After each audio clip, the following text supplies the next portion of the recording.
अगली खबर की। युवा कर्मठ और शिक्षित मंजू दादू को राजनीति विरासत में मिली है। अपने पिता के निधन के बाद उपचुनाव में सीट पर वह चुनाव जीत चुकी हैं और मध्य प्रदेश मंडी बोर्ड की उपाध्यक्ष भी रही हैं। जनता से उनका सीधा जुड़ाव है। भाजपा के बागी रतिलाल उनके लिए परेशानी खड़ी कर रहे हैं। आदिवासियों को साधने में वहाँ कितना कामयाब होती है, आइए उन्हीं से जानते हैं। मोबाइल हो गया स्टार्ट मोबाइल हाँ हो गया हम है नेपानगर विधानसभा क्षेत्र जो कि आदिवासी सीट है। यहाँ पर है हमारे साथ भाजपा प्रत्याशी मंजू दादू जी। आइए हम उनसे बात करते हैं। दीदी, आप पूर्व में भी विधायक रह चुकी हैं इस क्षेत्र की।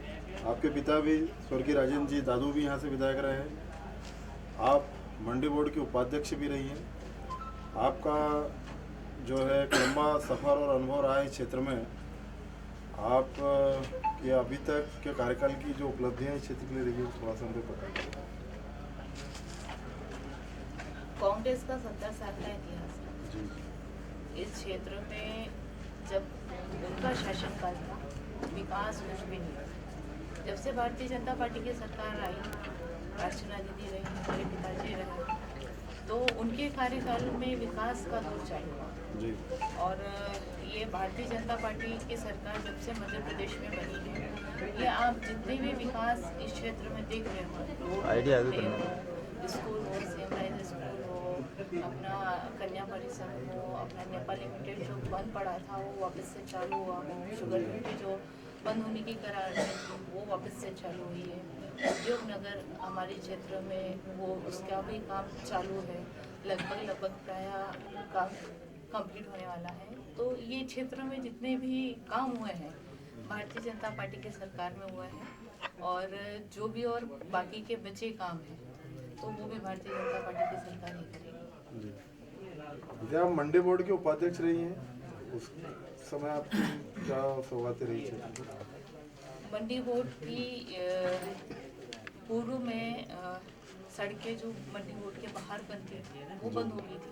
तो हम लोगों ने मिलकर, क्योंकि किसानों को खेतों में जाने में तकलीफ हो रही थी, तो हम लोगों ने कुछ ऐसे योजनाएं थे जो कि बंद हो गए थे पहले, तो उसको वापस से चालू करके खेत सड़क निधि द्वारा वापस से हम लोगों ने खेतों का काम चालू किया। और बुरहानपुर ज़िले में मैंने 14 से 15 रोड स्वीकृत कराकर, और कई के टेंडर भी हो चुके हैं और कई काम चालू भी है।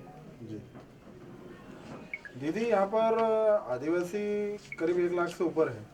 इसमें कोरको सहित भील बिलाला जाति के भी हैं, और पलायन यहाँ की बहुत बड़ी समस्या है। मतलब कर्नाटक और गोवा तक लोग यहाँ पर रोजगार की तलाश में जा रहे हैं। क्या इनका कोई स्थायी हल होगा इस समस्या का? उसमें सरकार के द्वारा शासन और प्रशासन दोनों मिलकर इस विषय को लेकर गहन चर्चा चल रही है अभी भी, कि इस तरीके से जो है जिनको काम करने के लिए बाहर जाने की ज़रूरत पड़ रही है, उसका हम कहीं ना कहीं सोल्यूशन ये निकाले कि क्षेत्र में ही है। क्योंकि जो बाहर के जो आते हैं अन्य राज्य के, अधिकतर क्या होता है, वहाँ के लोगों को एडवांस में जो देते हैं हम कि 40,000 50,000 एडवांस ले लेते हैं, तो उसके कारण उनकी मजबूरी बन जाती है कि हमको वहाँ जाना ही है। तो उसका कोई एक बीच का सोल्यूशन निकाल के कि यहीं रहे और यहीं काम करें, ये कोशिश जारी है। वर्तमान विधायक जो आप ही की पार्टी है, सुमित्रा जी, उनके कार्यकाल को आप किस रूप में आंकती हैं?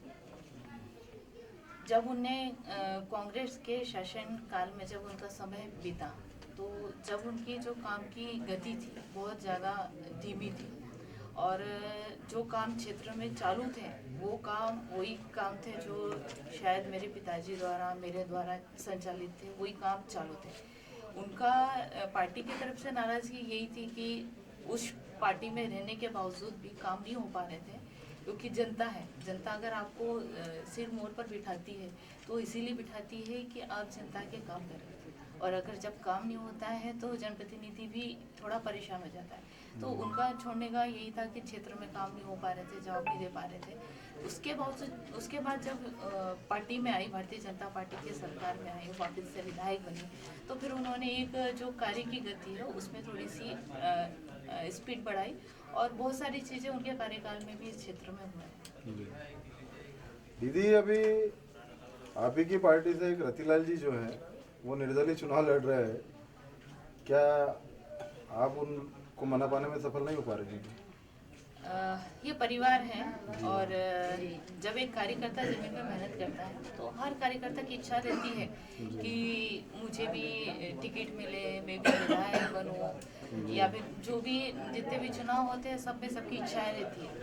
और मुझे जहाँ तक ध्यान है कि बहुत अच्छे व्यक्तित्व के हैं रतिलाल चिलात्रे जी, वरिष्ठ हैं और हमेशा पार्टी में हर जवाबदारी उन्हें भरपूर तरीके से निभाया है। और ये पारिवारिक है हमारा मैटर और हम पूरी कोशिश कर रहे हैं। अभी तो फॉर्म उठाने की 3 तारीख की डेट है, तो पूरी संभावना है कि वो पार्टी के वरिष्ठों की बात को अनकही नहीं करेंगे, वो मानेंगे उस चीज़ को। और उनका आशीर्वाद हमेशा मुझ पर रहा है, मेरे पिताजी के बहुत अच्छे करीबी रहे हैं, तो मुझे लगता है कि वो जरूर मानेंगे और हम उसमें कामयाबी होंगे।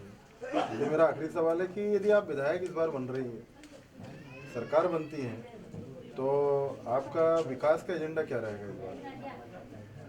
भारतीय जनता पार्टी की सरकार का हमेशा एक ही मोटो रहता है, सबका साथ और सबका विकास। ये एक विकास की एक अलग गाथा है, लेकिन मेरे कुछ एजेंडा ऐसे है कि जो मेरे पिताजी के कुछ चीज़ें जुड़ी हुई हैं। जैसे हम अभी आ रहे थे तो मैं नावथा तरफ से आ रही थी, तो नावथा लोगों का कहना था कि आपके पिताजी का सपना था कि गखनार से होते हुए नावथा डवाले होते हुए रोड निकले, जो कि अधूरा रह गया। तो कुछ ऐसी चीज़ें हैं जो कि पिताजी उनके साथ रहने वाले कार्यकर्ताओं को बोल कर गए, क्योंकि मैं तो जब राजनीति में आई थी तो मेरे पिताजी थे नहीं और कॉलेज कर ही मैं डायरेक्ट यहाँ आई हूँ। तो कुछ बातें रहती है जो मेरे पिताजी की, मेरे जो वरिष्ठ है उनके साथ के रहने वाले कार्यकर्ता हैं वो बताते हैं। तो मेरे एजेंडा में ये भी है कि जो सरकार द्वारा संचालित योजना है, कार्य है, उसके साथ साथ जो मेरे पिताजी के द्वारा अधूरे जो छूटे हैं उसको भी लेकर मैं इनके साथ, क्योंकि इनके बिना कुछ नहीं है, क्योंकि यही बता पाते हैं कि उनके सपने कौन से जो थे जो अधूरे रह गए, तो ये बताते रहते हैं और मैं उनके निर्देश अनुसार वो कार्य करती हूँ। ये थी हमारे साथ नेपा नगर से भाजपा प्रत्याशी दीदी मंजू, जो इनको भी राजनीति विरासत में मिली है और राजनीति उनके लिए कोई सीखने का विषय भी नहीं था। वे अपने पिता के सपनों को साकार करने के लिए कृत संकल्पित हैं और हम उनके उज्जवल